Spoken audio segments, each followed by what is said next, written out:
Thank you. Thank you guys for coming today. It's great to have people in the room to talk to, but I'm happy for everybody that's joining us on Teams as well. So I am the last presenter in the series that has been talking about burnout. We started out with, just how to survive burnout. Then we talked about setting good boundaries and digital detox. We talked about resilience. So I am today going to talk about how do we actively recover? How do we make space in our daily lives to recharge our mental energy? I'm really happy to be talking about it. It's something that I definitely need today, and it's something that the more I looked into it and the more I studied it, the more I learned that there's quite a bit of it that I do. So, and hopefully you guys will come away from this with behaviors that you can immediately put into action. So when we talk about mental recharge, we're talking about things that are purposeful, not just zoning out, not just, saying, I just need to shut my eyes for 5 minutes. It is about stopping and restoring our mental energy.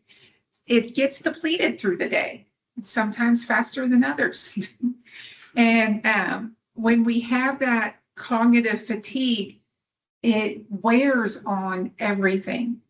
As simple as making a decision becomes very, very challenging. So when we talk about mental recharge, we're talking about intentional practices, habits that we choose and that are easy to incorporate and easy to repeat. These deliberate activities really are effective. They create emotional resiliency. So going back to that resiliency. And it's more than just downtime. I really want to emphasize it's not just scrolling on your phone or zoning out. While they're great, they don't always restore our energy. They're just pauses. So we want things that are going to help us focus and help bring back that energy.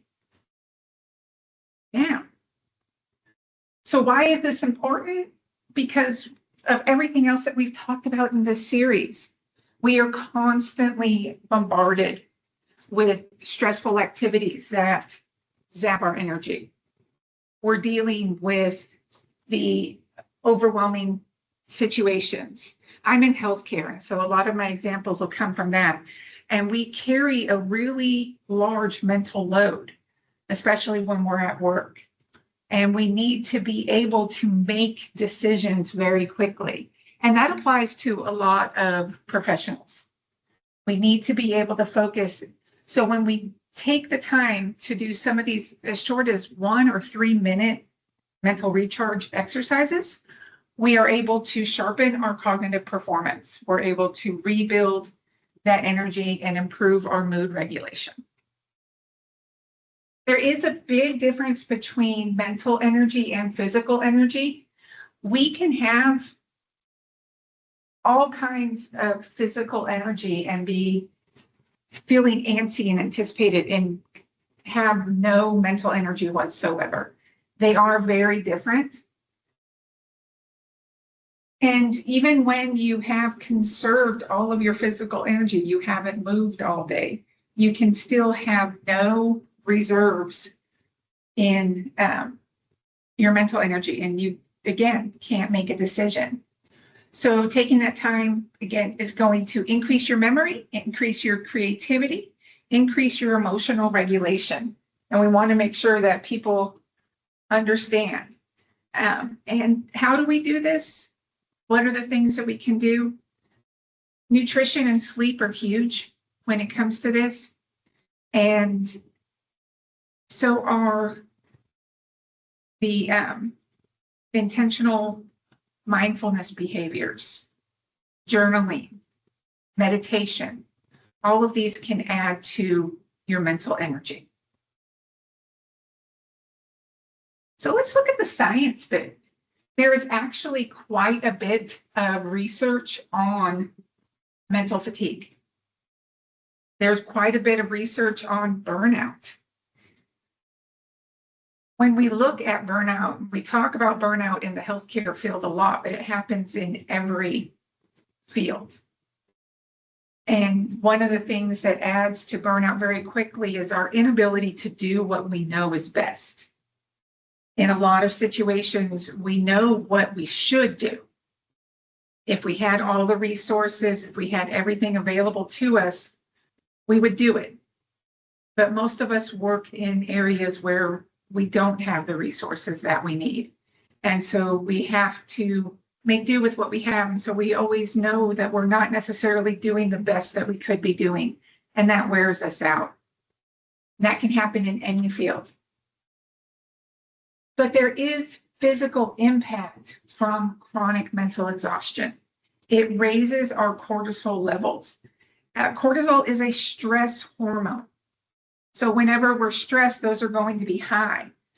High cortisol levels can interfere with the brain's ability to form neural connections.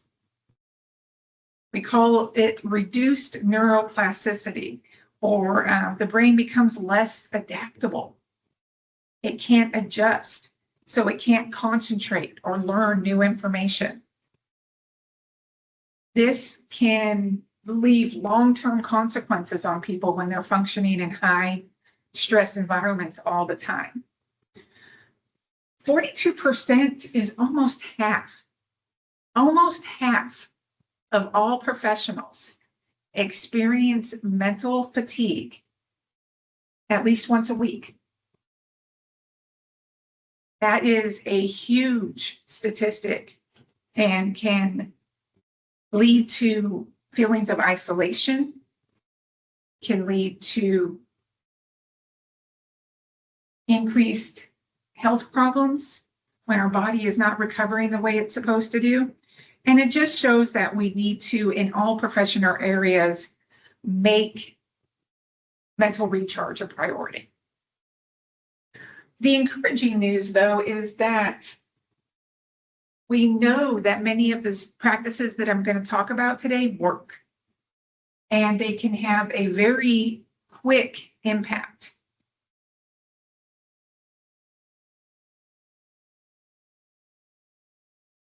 So one of the things that we're going to talk about is mindfulness, and we have a really great study, probably the most quoted study related to mindfulness that there is.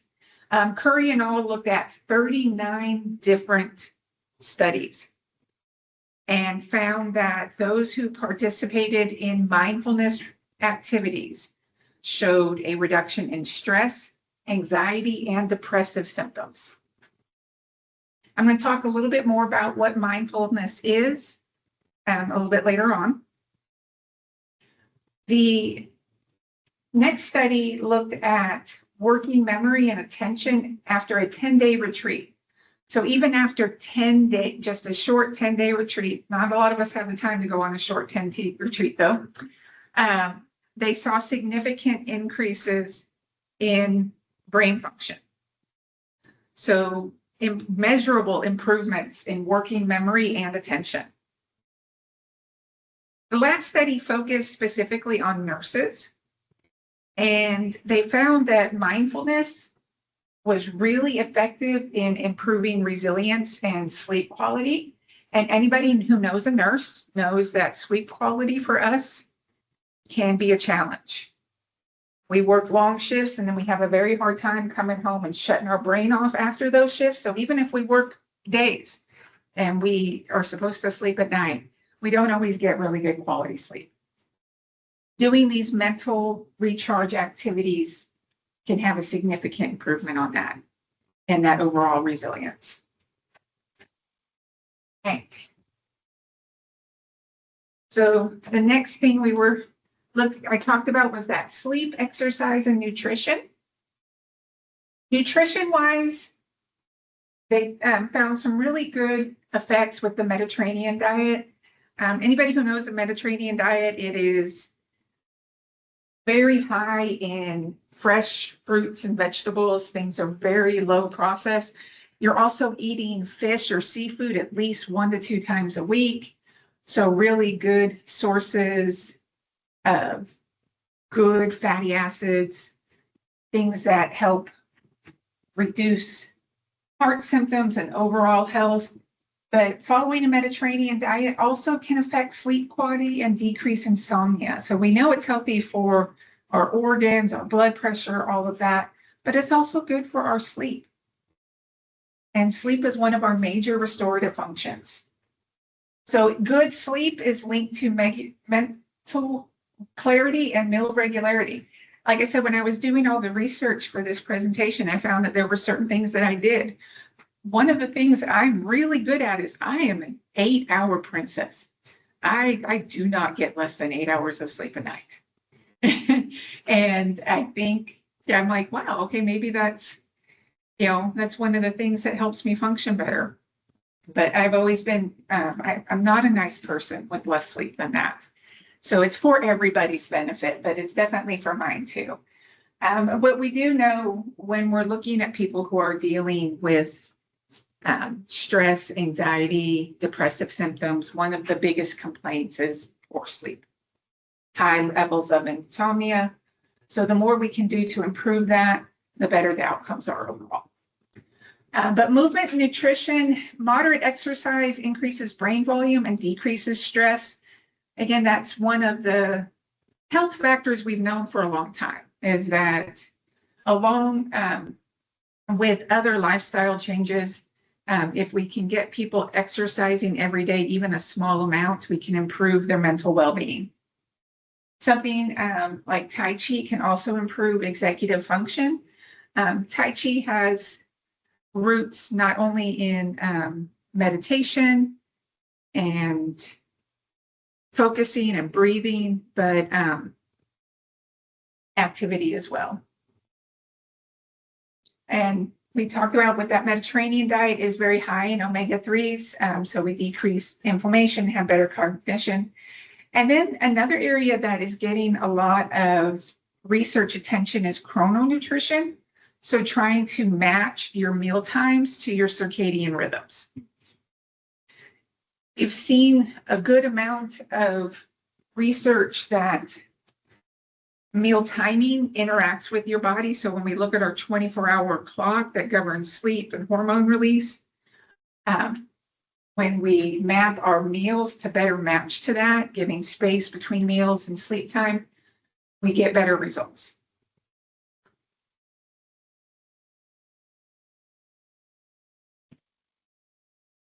So I mentioned a little bit earlier that mental recharge is not about just resting. We all need rest. I'm not going to deny the benefits of that, but we want to make sure that we are doing intentional activities. So passive rest is when we sleep, lounge, or zone out. But intentional recharge is activities that are going to restore that mental, emotional, and physical energy. So we want to look at simple things that we can do to help replenish that energy. A walk in nature. Not only are we getting physical activity, but it helps reset our nervous system when we are really mindful on that walk, focusing on particular things, listening for certain sounds. Journaling is another thing that we'll talk about. Engaging in creative play or simply meaningful conversation. All of these are just really to share that recharge is proactive.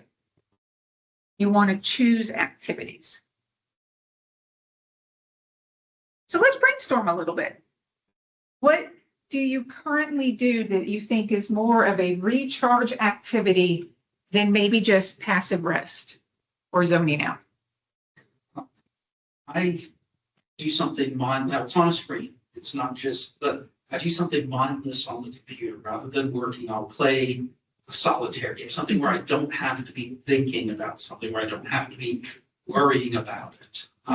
Someone else puts in reading, listening to music from online. Yeah. We also have an 8-hour sleep gang member and a no sleep gang joining us today.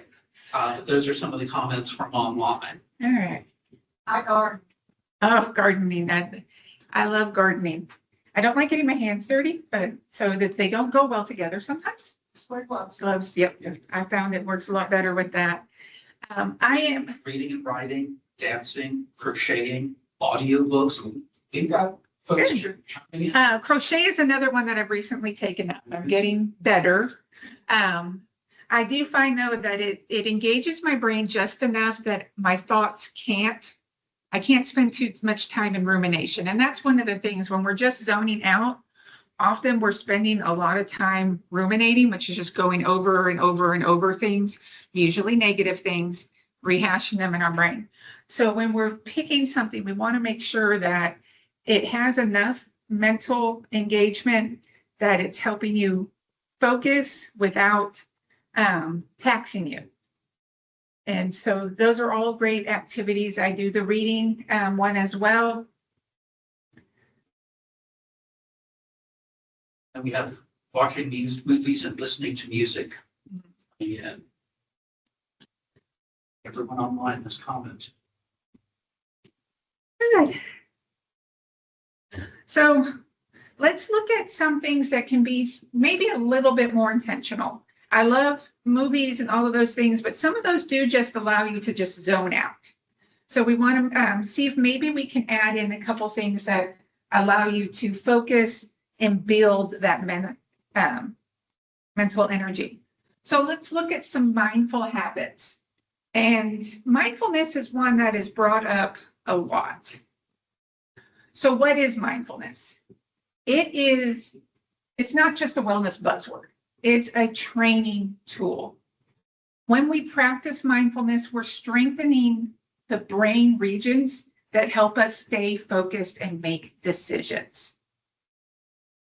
Think of it kind of as mental weightlifting. So we're really activating those areas. But where are we activating them? We're activating them in order to help declutter the mental noise and clear space for more focused thinking. Even short sessions, 5-10 minutes, can boost focus and emotional regulation. When you talk to people, and when in the past where like, what do you do for yourself? How do you do self-care? How do you take time? Now, granted, most of my colleagues are nurses. And so the number one answer I get is I don't have time. I am at work or I'm with my family. So me time is very hard to come by. And so we need to work within what we've got. So sometimes it is hard to set aside an hour to go to the gym or do a long walk, but we can do 5 minutes. We have a beautiful campus out here in Macon, and a 5-minute walk just around the lake sometimes is all that's needed to help recharge that energy. So it helps get rid of that mental noise. It helps build that attention.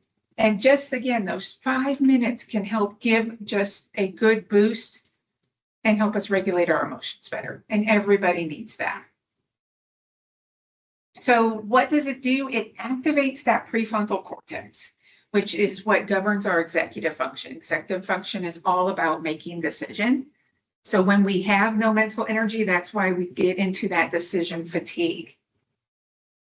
Makes us more flexible, and then it also reduces the amygdala activity. And then the amygdala is the part of our brain that handles stress.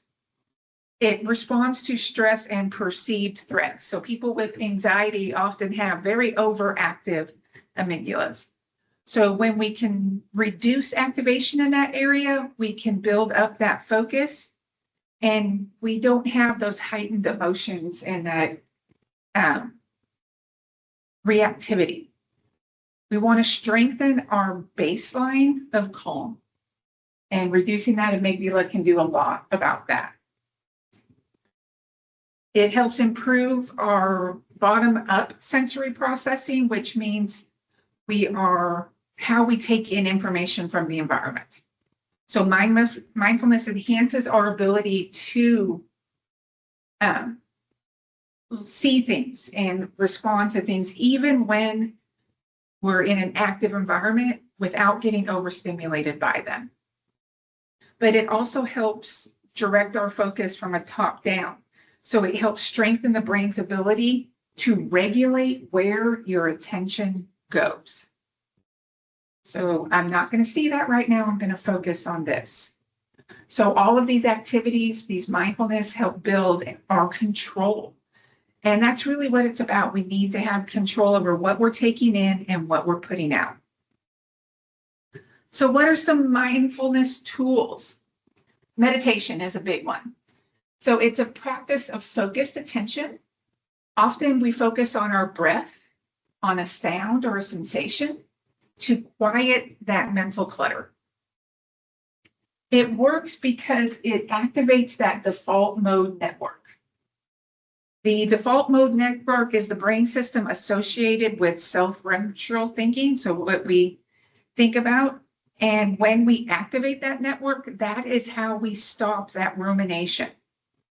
That is how we help regulate and keep our brains from trying to go over and over and over things again. Our clarity increases. Some way, sorry, keep doing that. So some ways that we can bring meditation into our everyday life. My favorite one is the nature-based meditation because movement helps too.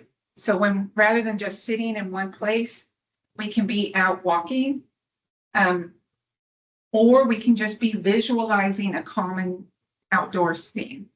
When I've worked in mental health in the past, we've talked about having, when we need to center, we have a picture that we focus on and something that we use to build a scene in our brain that we can meditate through. In some situations, though, sitting and closing our eyes and visualize something doesn't feel safe for a lot of people. There is a chair meditation that you can do with your eyes open. So you're just focusing on something and you can take 1 to 2 minutes to have your eyes focused somewhere, but really be focusing on that breathing, regulating that heart rate.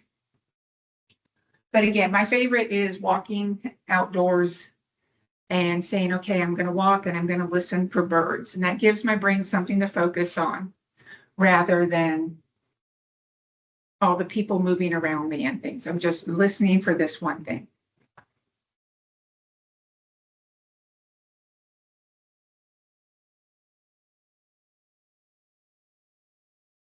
I don't know if anybody noticed me earlier, but right before this presentation started, I did box breathing. So it is breathe in for 4 seconds, hold for 4 seconds, breathe out for 4 seconds, and hold for 4 seconds. So when we say you're focusing on your breathing, you're focusing on your breathing, you're counting your breaths. That allows for the brain to tune everything else out, keeps those intrusive thoughts from coming in, helps bring in that clarity.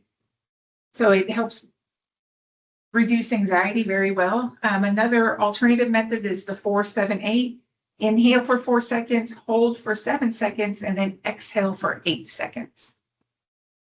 So people who have a hard time holding when they put all their breath out, that one can work a little bit better. Journaling is another great way to do focus and rule things out. Stream of consciousness is a lot of fun. Just write freely.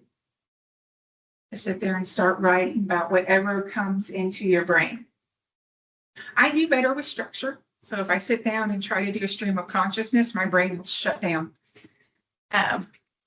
most of the time. So focus on 3 things that you're thankful for, or 3 things that were positive that you're capable of.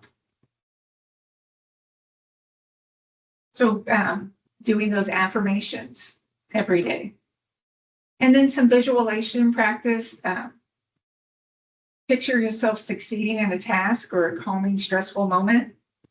Future self-visualization, imagine your life for 5 years from now with all of your goals achieved. Or creating vision boards.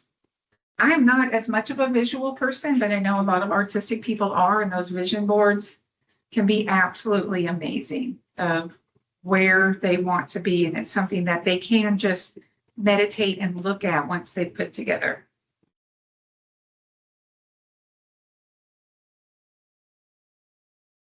All right, what's next? Habit stacking is another great mental recharge.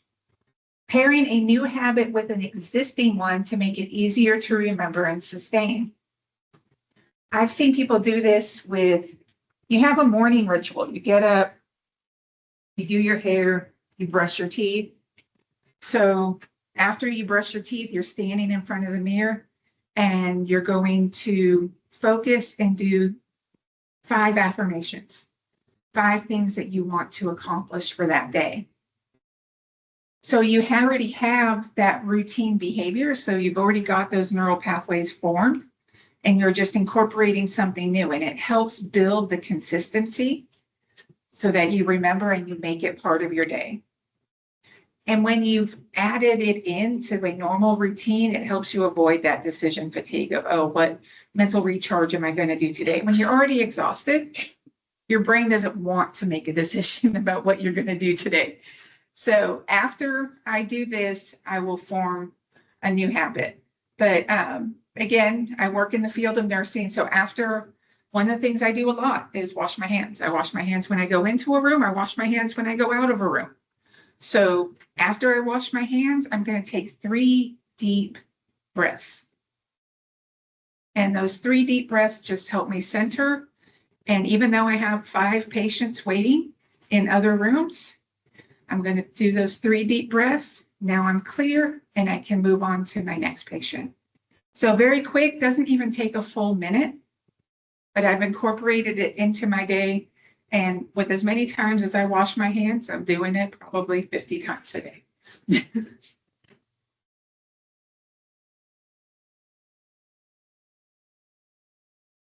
Along the same lines is a micro routine, but they're small repeatable actions that only take maybe 1 to 5 minutes and require minimal effort. So the key to these is that they are simple and repeatable. We're referring to intentional habits that can be completed, and they're designed to be easy enough to incorporate every day, which makes them powerful. So small things, when done consistently, can create big wins. We have an online person who says, ooh, I do this. So when, again, going back to our nursing, so mindful minute at shift start, but with teaching, it can be a mindful minute with the whole class at the start of class. Okay, before we launch into lecture, I want everybody to take a minute and focus. So we're going to take 1 big deep breath in, hold it for a few seconds. While you're holding it, I want you to scan your body and I want you to identify any tension. So where are you holding it? It's in your shoulders. Roll your shoulders. Is it in your hands? And then I want you to set an intention for class. I want you to think about, what am I going to get out of this today? Or as a teacher, I am going to be here completely focused on my students for the next hour or 2.5 hours, depending on how long the classes are. So we want to just take that time, scan for tension. We don't necessarily have to do anything about it. We just scan for it.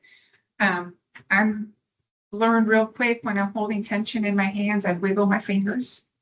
And it's hard to have tension when you're wiggling. So I'm not as good about journaling. I've never been able to really make that one stick. But post-shift journaling, post-workday journaling, write 1 challenge, 1 success, and 1 lesson. What was challenging today? What did you do that was successful today? And what did you learn today? One of the great things about those type of activities is that it reinforces that growth mindset. Like, this was my challenge, so this is something that I can work on. And maybe your success the next day will be, I did better at that. All right. So let's go through a real quick breathing exercise. Usually when you do mindful breathing, ideally you want to have a good solid 5 minutes. And so I want everybody who's online with me to do this too. So get comfortable for me, please. And I want you to close your eyes. If you're not comfortable closing your eyes, just soften your gaze. I want you to start by noticing your breath. You don't need to change it. Just let yourself be aware of when you inhale and exhale. I want you to imagine with each breath that you're clearing space in your mind. You're making room. Now bring attention to your body. Notice any areas of tension. And when you find them, allow them to soften. With each breath, just picture that tension moving. Move out towards your fingers, out towards your toes, and just watch it move away. If you have thoughts that are coming in, just see them as clouds. Not something that we're chasing. They're just drifting by, and you're just watching them pass. If your mind really starts to wander, gently bring it back to your breath. We want to train our brain to be here in that moment with a calm focus.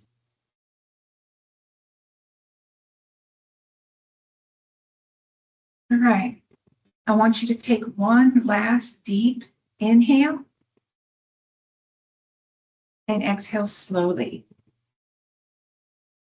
When you're ready, go ahead and open your eyes.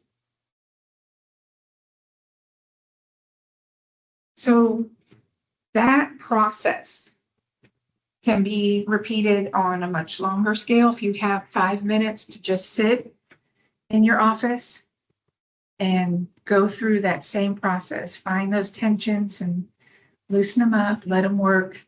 Still see me wiggle my fingers.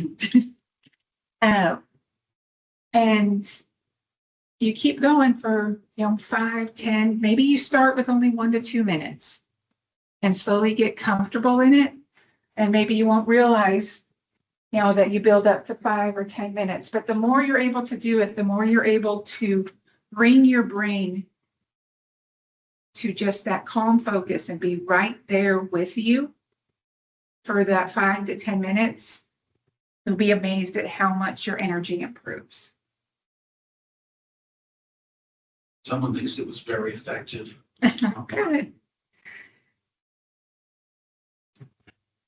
Breathing is so important, but it is something that we can really focus on without too much else interfering. Again, I like the structure, so I do those more box type breathing. Now we're going to move on to that sleep, movement, nutrition, because without building that strong base, it's harder to incorporate these other little activities. Hopefully, everybody has some of the basic ideas of sleep, but we'll discuss them briefly. So we have 3 different sleep cycles. We have light sleep, deep sleep, and REM sleep. Deep sleep is that slow wave sleep. This is when you get into bed with your partner and they don't move. They are just solid. They are out. They are in deep sleep. REM sleep is when you've got the video monitor on your infant sleeping in their crib and they've moved from one side of the crib all the way over to the other. I never actually woke up, but it is much more of an active sleep. And you see some movement. And then there's just light sleep where we're close to the surface And we cycle through those stages every night. But we need that deep sleep. And if anybody's ever used a sleep monitor, and it'll tell you what percentage of your sleep, your deep sleep was. And we know sleep is not going well for that person when they're spending more time in light and REM than they are in deep. Because deep is when we activate the system that helps flush out neurotoxins. It's what helps clear all of that waste out of our brain. And we have to go through that process in order to have functional memory and decision-making process. The better our sleep is, the better our emotional regulation and our long-term health. When we don't get enough deep sleep, we have that brain fog, we're more irritable, and we're more forgetful. We become at risk for neurodegenerative diseases like Alzheimer's and Parkinson's, but we can also see impaired immune function as well as emotional resilience. So what is something that you feel like you could do to improve your sleep hygiene?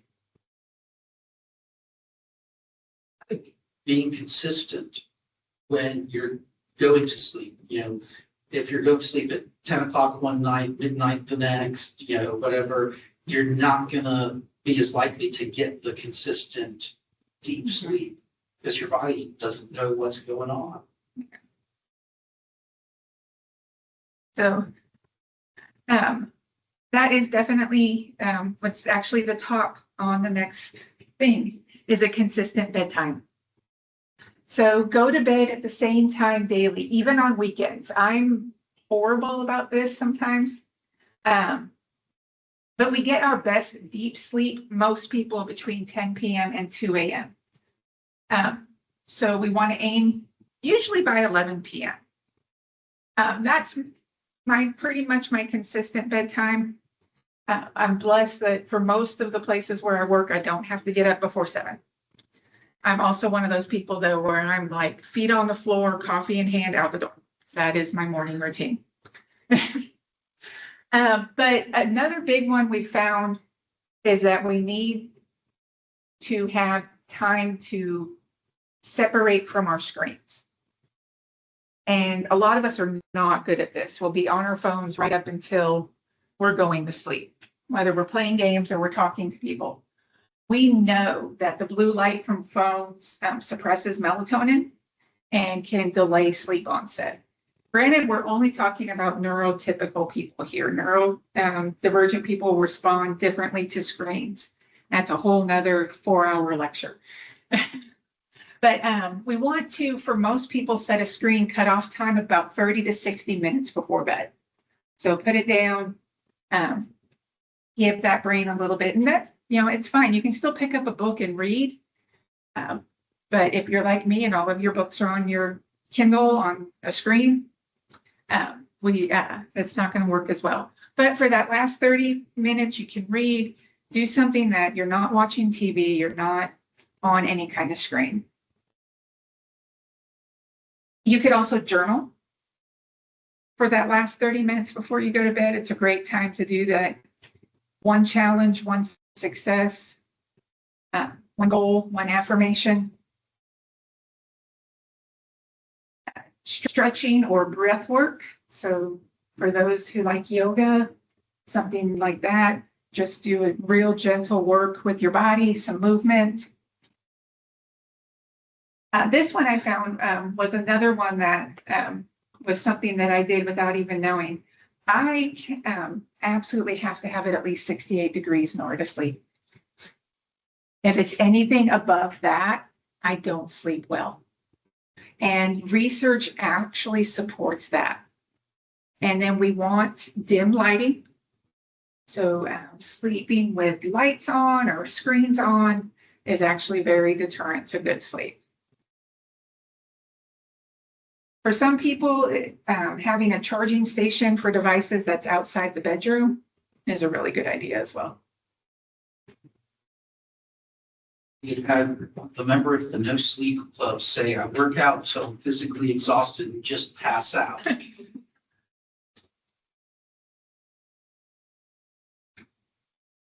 Yeah, sometimes getting rid of all that physical energy can be helpful. But the reason that works is because it boosts your brain activity. It releases endorphins that then will allow you to sleep. You get those endorphins out, and once they move through, they help calm your system and you're able to sleep better. So y'all are giving me such great transitions. That's great. But movement also increases oxygenation and circulation. So I already had a rough day today, and I've already booked my 30-minute Pilates session at HotWorks tonight so that I can, and my prayer is I'm in the room by myself so that I don't have to talk. I don't have to do anything else, but just get that movement and get that energy out. But it does not have to be a 30-minute workout. It does not have to be a 15-minute walk. I loved the terminology that it gave me, these micro bursts. They are movement snacks. So you are getting those short bursts and getting that chance to just integrate. Get up and move around the room, jog in place, stretch. Anything that can really just release those endorphins. Get up and dance. A lot of people love, listening to music is a mental recharge for them. So get up and dance along with it. It's going to help release those feel-good chemicals in your brain. All right, we also talked about nutrition. Obviously, healthy nutrition is its own, 4-credit course at the university level, way more than I can talk about in a 1-hour session. But we have a lot of great energy supporting foods, omega-3s, complex carbs, leafy greens, and then hydrate. I will argue until my dying breath that coffee is still hydrating. And it is. But as long as you're not putting in any of those energy saboteurs, excess sugar, skipping meals, or heavy late night eating. We talk about that chrononutrition. When we're eating right before we're going to sleep, we're not lining things up correctly. So we're not matching our circadian rhythm. And it can really put an imbalance. But making sure more we can balance our intake is going to help stabilize.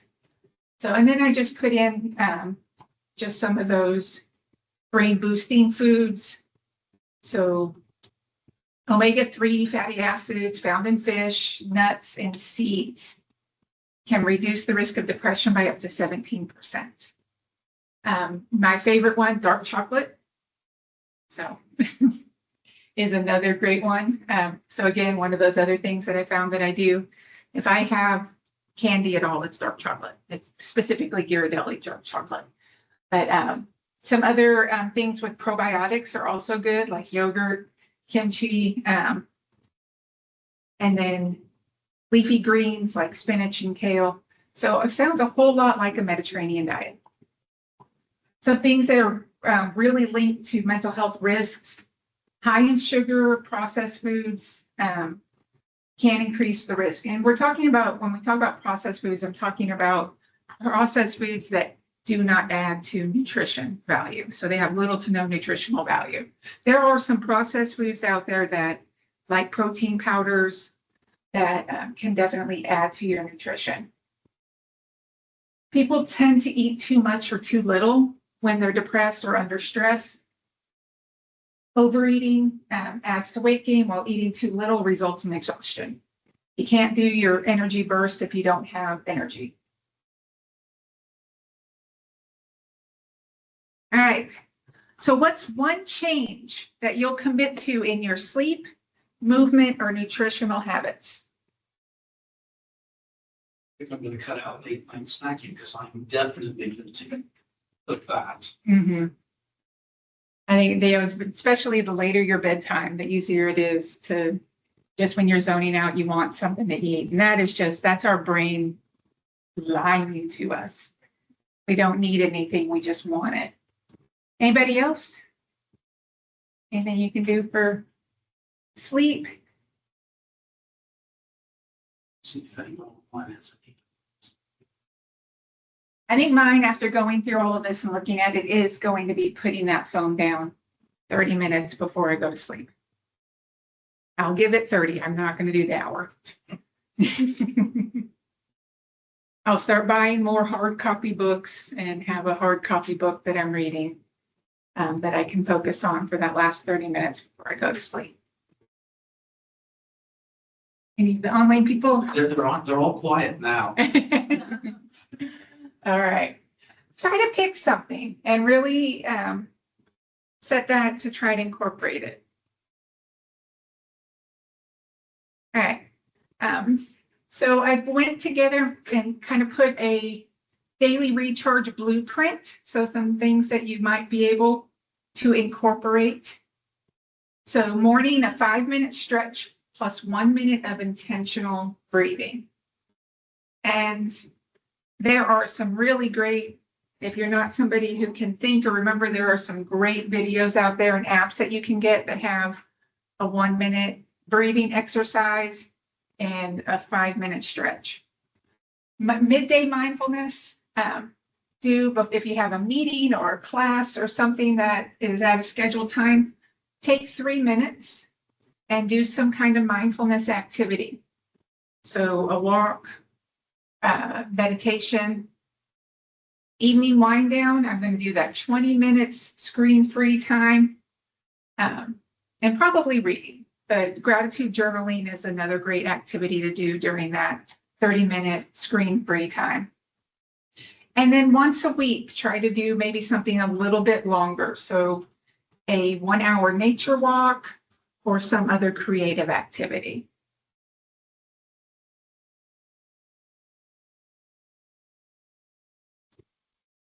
So final thoughts.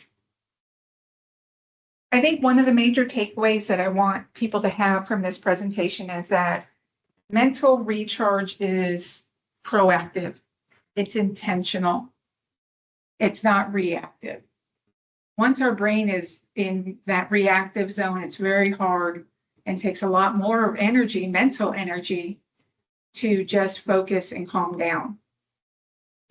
I also want people to understand that these are not huge changes to your schedule. They're not big rituals that you have to incorporate. They're small habits, little things, and they can have very long-term impact. You know, your routine is about you, and it should be supportive to what you're doing. It's not selfish to add a few minutes here and a few minutes there to just focus on yourself. And then something I've always stressed, not only to my children, to my husband, to all of my friends, it's always about progress, not perfection. Just because you didn't do well one day, that's just one day. And that doesn't mean you give up on the routine. Thank you. Thank you. I put out to the online group if there's any questions, just give them a moment. One person did say that they're going to commit to more short movements during the day. Maybe like 5 to 10 minute walk or something like that. But I'm not seeing any questions.